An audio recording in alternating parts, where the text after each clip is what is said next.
We're going to hand it over to Rob now, who is going to speak to us about the experience within the Presbyterian World Service and Development. So Rob, hopefully things are okay with you on the technical side and you're able to, your mic is working. I hope so. And Yes. I think I need to unmute myself and turn on my camera, or is someone going to? No, all is There good. We we can are. see you now. Yeah, that's Okay. terrific. Go There we ahead, go. Rob. Okay, Thank thank you. And what Odette was referring to is I was having some audio problems before, and I grabbed an old headset out of our cabinet. So if my voice disappears, if you just shoot a message up in the chat, I'll see the pop-up. But I am really glad to be participating here today. Just kind of launching in, I want to say that I recognize that I'm participating in this conversation as an older, white, gay man who has been working for many years in international development and international solidarity. And so I tend to look at things through that lens. And older seems to be becoming more and more relevant because I seem now to be very close to retirement, which I'm calling repurposing or rebalancing as opposed to retirement, because even after I stop working full time, I want to stay engaged in the kind of work I've been doing over time. One of the things that I and a number of our staff participated in early on as we got involved in this process was the training that was offered by CanWatch, and probably a lot of you also participated in that. If you did, you'll recall that for a couple of the sessions, there was a resource person named Angela Bruce Rayburn, who is the Regional Advocacy Director for Africa at the Global Health Advocacy Incubator. And she shared some observations about the health sector that I thought are also helpful as background to our conversations. And these are my notes, so it's not a direct quote, it's what I managed to capture and retain. She said that the health sector is not immune from critique or analysis, even though we're talking about saving lives, and that there was a global health 50-50 report done by the UK that found that 85% of organizations active in health globally have headquarters in Europe and North America, with 2/3 in the US, the UK, and Switzerland. 70% of their leaders are men, 80% of them are nationals of high-income countries, 90% are educated in high-income countries.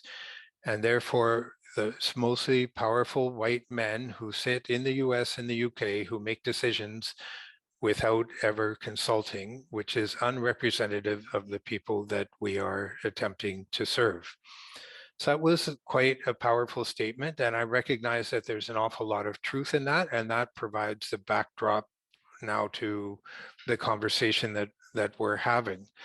And as to why then PWS&D agreed to sign on to the agreement, and it does to a degree, I think, link to that, or us going through the learnings that we've identified, or linked to what Angela said.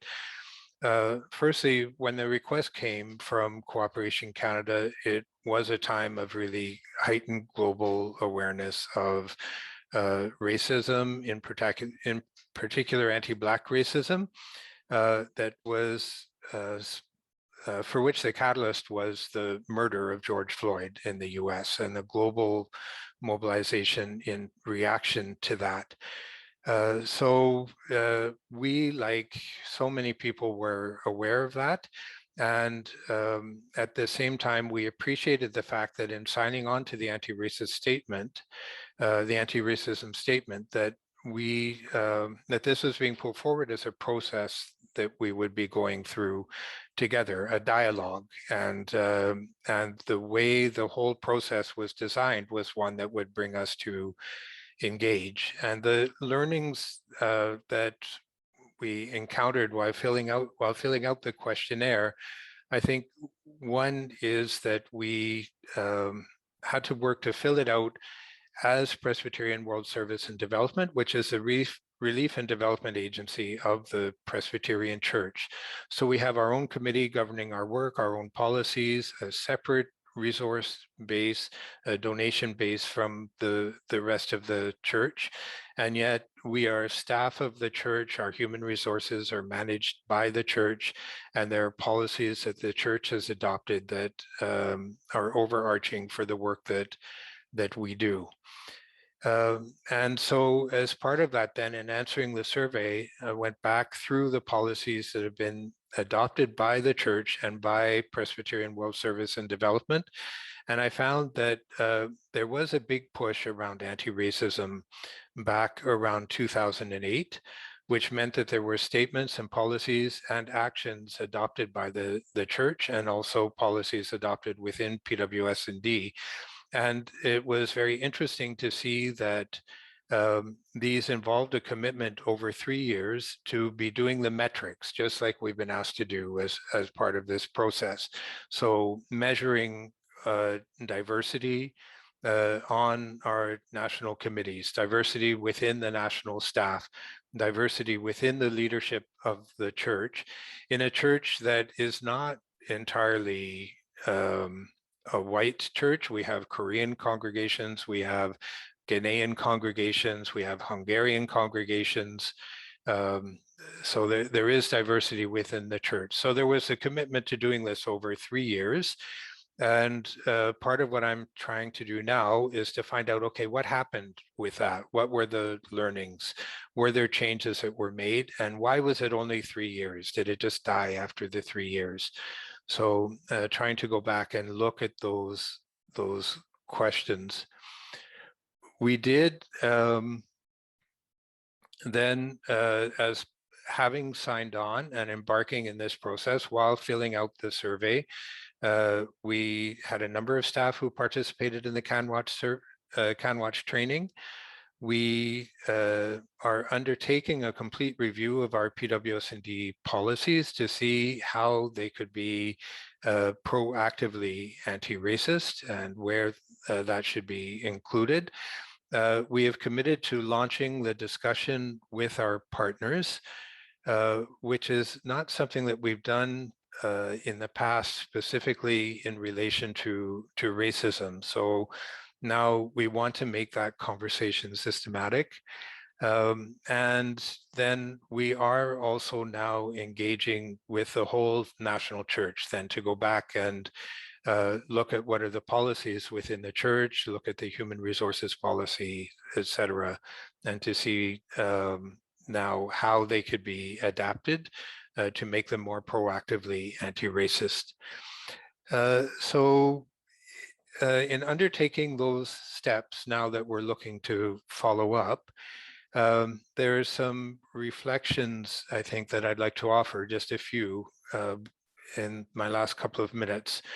So one is to say that I do recognize the power imbalance between ourselves and our partners that were referenced by Angela in her presentation. And that a lot of that is linked to resources, but it's also linked to how we structure our conversations.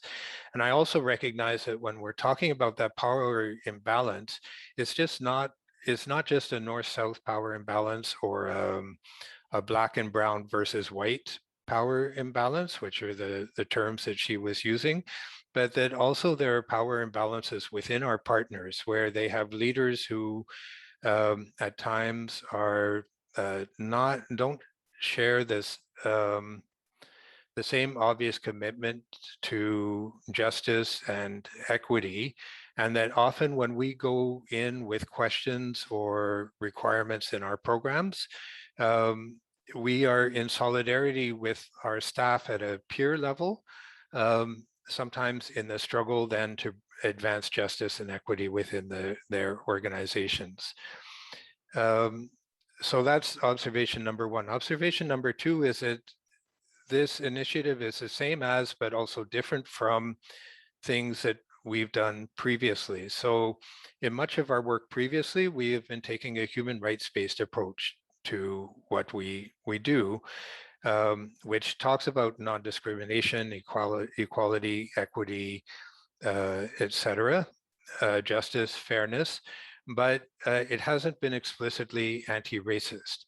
And so it's an interesting reflection for me, having worked for a number of years at Equitas, where Odette is now, about, well, then how has the human rights-based approach been successful, or how has it failed us in our struggle, in the anti-racist struggle? Thirdly, is that there's a lot of, over the years, there's been a lot of work that has gone on these issues in the international cooperation sector. And so if you go back, even looking at work that was done within the Canadian Council for International Cooperation or Partnership Africa-Canada, or elsewhere in some of the interagency bodies we've participated in, really profound reflections on partnership and sharing power with our partners and how we could design our approaches to advance that.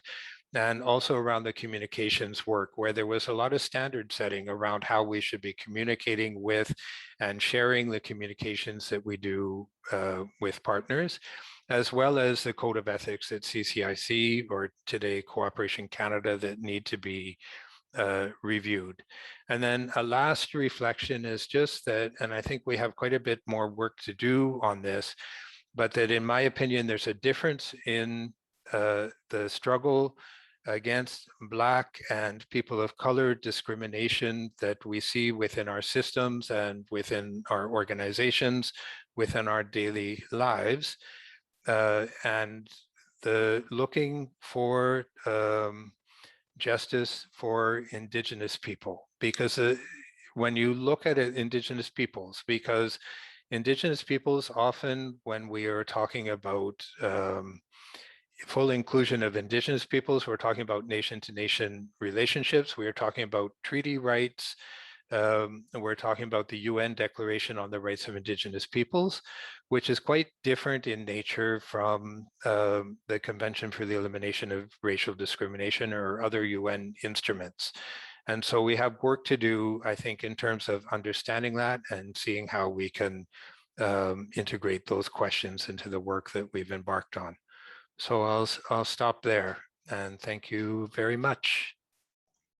Thank you so much, Rob. Merci beaucoup. That was really, really, again, very, very interesting, coming from a different perspective. It's great to hear some of the very thoughtful questions that are coming up for you and the team around partners, engaging with partners, engaging around power relations. So that's, again, a very, very rich contribution to our discussion today. Thank you. I'm sure it's raising questions as well for folks who are in the room with us.